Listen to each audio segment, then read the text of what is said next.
इतिहास अभ्यासक इंद्रजित सावंतांना पुन्हा धमकी, तर ऑडिओ क्लिपचं प्रकरण ताजं असतानाच आता घरात घुसून मारण्याची धमकी.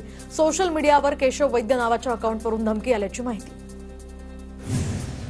बीडच्या परळीमध्ये इंद्रजित सावंत यांना धमकी देणाऱ्या प्रशांत कोरटकरच्या फोटोला जोडे मारो आंदोलन. जोडे मारो आंदोलनामध्ये शिवप्रेमी आणि आंबेडकरी अनुयायांचा सुद्धा मोठ्या संख्येनं सहभाग. प्रशांत कोरटकर मध्य प्रदेशामध्ये असल्याची पोलिसांना माहिती. नागपूर पोलिसांचं पथक मध्य प्रदेशात दाखल. इंदूर आणि बालाघाट परिसरामध्ये बेलतरोडी पोलिसांकडून शोध सुरू. कोल्हापूर पोलिसांच्या पथकाकडून नागपुरात तपास सुरू. अटक करण्यापूर्वी आरोपी गाडे शिरूर तालुक्यातल्या कॅनॉलमध्ये लपून बसला होता. ड्रोनच्या मदतीनं लपलेल्या आरोपीला अटक करण्यात यश. स्वारगेट प्रकरणातील आरोपीचा 3 वेळा आत्महत्येचा प्रयत्न. आधी विषारी कीटकनाशक पिऊन आत्महत्येचा प्रयत्न, त्यानंतर गळफास घेताना दोरी तुटल्यानं आरोपी बचावला, पोलिसांची माहिती. स्वारगेटमधील अत्याचार घटनेनंतर आता बसस्थानकात आजही पोलिसांचा कडक बंदोबस्त. गेल्या 3 दिवसांपासून बसस्थानक प्रशासनाचे खासगी सुरक्षा रक्षक देखील तैनात. लष्कर पोलीस ठाण्याच्या लॉकअपला कडेकोट सुरक्षा. कुख्यात गुंड गजा मारणे विरोधात नागपूर सायबर पोलिसांमध्ये गुन्हा दाखल. तर नागपूरच्या गुंडांसोबत मैं हूं नागपूर का किंग या रीलमध्ये उल्लेख करत दहशत पसरवल्यानं गुन्हा. मारणेसह 3 जणांवर गुन्हा. डहाणू आणि पालघर विधानसभेमध्ये जिल्हा परिषद आणि पंचायत समितीच्या पार्श्वभूमीवर शिंदेच्या शिवसेनेत जोरदार इन्कमिंग. डहाणू पंचायत समितीच्या 4 माजी सदस्यांसह 4 सरपंच आणि 3 उपसरपंच यासह शेकडो कार्यकर्त्यांचा शिंदेच्या सेनेत प्रवेश. रत्नागिरी जिल्ह्यामध्ये ठाकरेंच्या शिवसेनेला भाजपकडून मोठा झटका. चिपळूणमधील ठाकरे गटाचे विद्यमान शहर प्रमुख आणि माजी नगरसेवक शशिकांत मोदींचा भाजपात प्रवेश. शशिकांत मोदींसह शेकडो कार्यकर्ते भाजपमध्ये. नगर परिषदेच्या निवडणुकीपूर्वी भाजप आणि शिंदे गटातील अनेक जण ठाकरेंच्या शिवसेनेत येणार.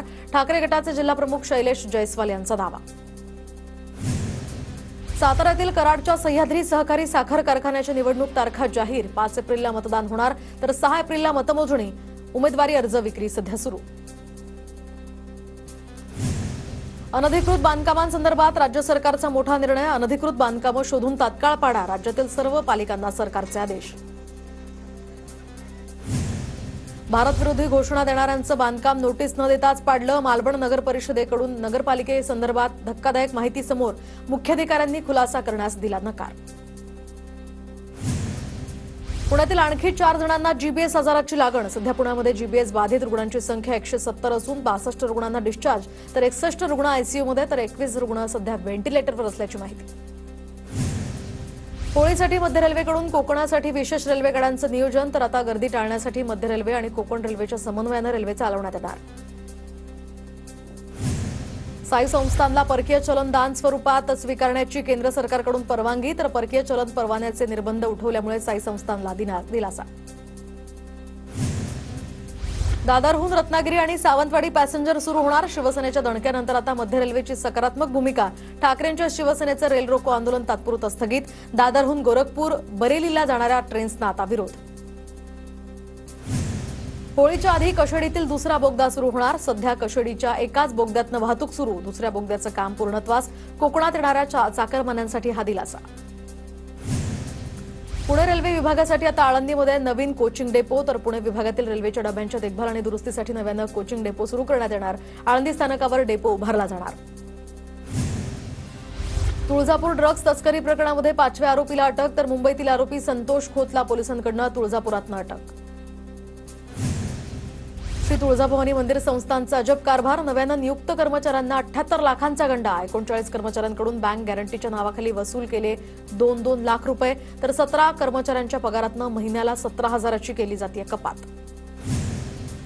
कराडमधील शिंदे कुटुंबियांच्या मदतीसाठी धावले मुख्यमंत्री फडणवीस. मुख्यमंत्री देवेंद्र फडणवीसांनी मदत केल्यामुळे मिळाला व्हिसा. तर अमेरिकेमध्ये अपघात झाल्यानं नीलम शिंदेंवर आयसीयूमध्ये उपचार. पालकांना अमेरिकेमध्ये जाण्यासाठी मेडिकल इमर्जन्सी व्हिसा मिळत नव्हता. सोलापुरात वाढीव वीज बिलाच्या निषेधार्थ शिवसेना ठाकरे गट आक्रमक. संतप्त शिवसैनिकांनी एमएससीबी कार्यालयामध्ये घुसून अधिकाऱ्यांना धारेवर धरलं. साताऱ्याच्या कोरेगाव तालुक्याच्या आझादपूर गावातील सरपंच आणि उपसरपंचांसह पदाधिकाऱ्यांचा आमदार महेश शिंदेंच्या उपस्थितीत शिवसेनेत प्रवेश. आमदार शिंदेंनी शेती आणि पिण्याच्या पाण्याचा प्रश्न सोडवण्याचं दिलं आश्वासन. बुलढाण्याच्या संग्रामपूरच्या तहसील कार्यालयामध्ये चोरीचा प्रयत्न, कार्यालयातील संगणकांसह महत्त्वाच्या कागदपत्रांची नासधूस, तर ही घटना चोरी किंवा कार्यालयातील रेकॉर्ड नष्ट करण्याच्या हेतूने घडली असल्याचा प्राथमिक अंदाज, अज्ञाताविरुद्ध गुन्हा दाखल. नागपूरच्या अन्सारनगरमधील बोगस दवाखान्याचा भंडाफोड, डॉक्टर वडिलांच्या मृत्यूनंतर कुठलंही वैद्यकीय शिक्षण न घेता भाऊ बहीण चालवत होते दवाखाना, मनपा वैद्यकीय अधिकाऱ्यांच्या तक्रारीवरून दोघांवरही गुन्हे दाखल.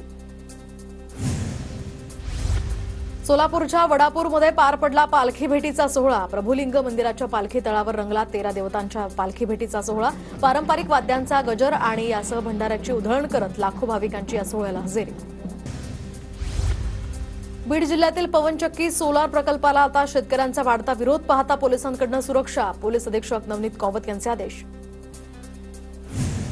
छत्रपती संभाजीनगरमध्ये 12वीच्या परीक्षा केंद्रावर ग्रुप कॉपीचा प्रकार, तब्बल 124 विद्यार्थ्यांनी कॉपी करत परीक्षा दिली. व्हिडिओ व्हायरल झाल्यानंतर आता अहोर गावातील राजर्षी शाहू महाविद्यालयातला हा प्रकार समोर. अकोल्याच्या अकोटमध्ये रोगामुळे संत्रा पिकाची गळती, तर अनेक शेतकऱ्यांचं 65% पीक धोक्यात. धाराशिव जिल्ह्यामध्ये बर्ड फ्लूचा एक संशयित रुग्ण आढळला, तर खासगी रुग्णालयामध्ये त्याच्यावर उपचार सुरू. अहिल्यानगरच्या शेगावातील पाझर तलावाच्या दुरुस्तीसाठी गावकऱ्यांचं जलआंदोलन, साठवण क्षमतेमध्ये वाढ करण्यासह सिमेंटच्या भिंती बांधण्याची यातनं मागणी. मुंबई आग्रा महामार्गावरील नरडाणा गावाजवळ धुळे शहराला पाणीपुरवठा करणारी पाईपलाईन फुटली, तर तापी नदीवरून पाणीपुरवठा करणारी पाईपलाईन फुटल्यामुळे लाखो लिटर पाण्याची नासाडी. नंदुरबारच्या शहादा तालुक्यामध्ये बोअरवेलमधून अचानक मोठ्या प्रेशरनं उडताय पाण्याचे फवारे, 800 फूट खोल बोअरवेलमधून दिवसातनं 2 ते 3 वेळा प्रेशरनं पाणी बाहेर निघत असल्याचा हा प्रकार समोर, शेतीचं यामुळे मोठं नुकसान. जालना जिल्ह्यातील 11,000 शेतकऱ्यांना ठिबक सिंचन अनुदानाची प्रतीक्षा, तर 47,54,00,000 अनुदान निधी अभावी हे अनुदान थकलं. सद्यस्थितीला कृषी विभागाकडे निधी नसल्यामुळे हे अनुदान मिळणार कधी असा सवाल. जालन्यातील ग्रामीण भागामध्ये विहिरींनी तळ गाठला, तर रब्बी हंगामातील पिकं यामुळे धोक्यात येण्याची शक्यता, शेतकरी वर्गात सध्या चिंतेचं वातावरण. धाराशिव जिल्ह्यामध्ये पाणी टंचाईच्या पार्श्वभूमीवर 1200 विहिरींचं अधिग्रहण करण्याचा प्रस्ताव, पाणी टंचाई निवारणासाठी 163 टँकरची जिल्हा परिषदेकडून व्यवस्था.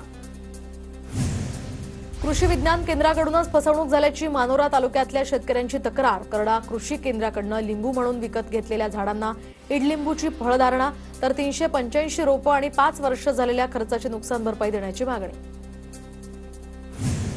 अमरावतीच्या मेळघाटमध्ये रस्ते आणि पुलांची दुरावस्था, तर ब्रिटिशकालीन पूल खिळखिळे, मात्र दुरुस्ती नाहीच, आदिवासी बांधवांकडून बॅनरच्या माध्यमातून रोष व्यक्त.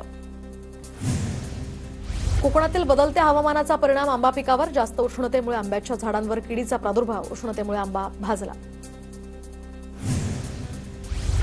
नांदेडच्या हिमायतनगर तालुक्यामध्ये मका पिकावर लष्कर अळीचा प्रादुर्भाव, तर कीटकनाशकांच्या खरेदीचा खर्च वाढला, शेतकरी सध्या संकटात. कारंजा बाजार समितीमध्ये पुन्हा 10,000 क्विंटल गव्हाची विक्रमी आवक, गव्हाला 2,835 रुपयांचा दर, शेतकऱ्यांकडून समाधान व्यक्त. धाराशिवच्या उमरग्यामध्ये 70 फूट विहिरीत उडी मारून 2 तरुणांनी वाचवले बाळाचे प्राण. भुयार चिंचोलीमध्ये फौजउद्दीन शेख हा लहानगा खेळता खेळता विहिरीत पडला होता. प्रसंगावधान राखत 2 तरुणांनी स्वतःच्या जीवाची पर्वा न करता विहिरीत उडी घेत लहानग्याचे प्राण वाचवले. नागपूरच्या जैन मंदिरामध्ये प्राचीन मूर्तीची चोरी, तर घटना सीसीटीव्ही कॅमेऱ्यात कैद, पोलिसांकडून चोराचा शोध सुरू. श्री शीतलनाथ दिगंबर जैन मंदिरातली घटना. कल्याणमध्ये रिक्षा चोरट्यांचा सुळसुळाट, तर भर दिवसा काही क्षणात रिक्षा चोरीला, चोरीची घटना सीसीटीव्हीत कैद. जालन्यामध्ये जुन्या वादातनं लोखंडी रॉडनं चटके देऊन एकाला मारहाण, ठाकरे गटाचे तालुकाध्यक्ष नवनाथ दौड यांच्यासह त्यांच्या भावाविरोधात पारत पोलीस ठाण्यामध्ये गुन्हा दाखल, आरोपी सध्या फरार, पोलिसांकडून त्याचा शोध सुरू. अहिल्यानगरच्या राहता शहराजवळ कारचा भीषण अपघात, भरधाव कारची हॉटेलच्या भिंतीला जोरदार धडक, 2 जण यामध्ये जखमी, अपघाताचं सीसीटीव्ही फुटेजही समोर. बेळगावातनं 2 दिवसांपूर्वी साईबाबांच्या दर्शनासाठी आलेले 90 वर्षीय आजोबा बेपत्ता झाले होते. 2 दिवसांपासून कुटुंबीय त्यांचा शोध घेत होते. शिर्डी संस्थानच्या कर्मचाऱ्यांमुळे आजोबा सापडले, तर नातेवाईकांकडून आनंद व्यक्त करत कर्मचाऱ्यांचे मानले आभार. पुण्याच्या इंदापुरात धारदार शस्त्रानं एकाची हत्या, 8 आरोपींविरोधात गुन्हा दाखल, एकाला अटक, तर 7 जणांचा अद्यापही शोध सुरू.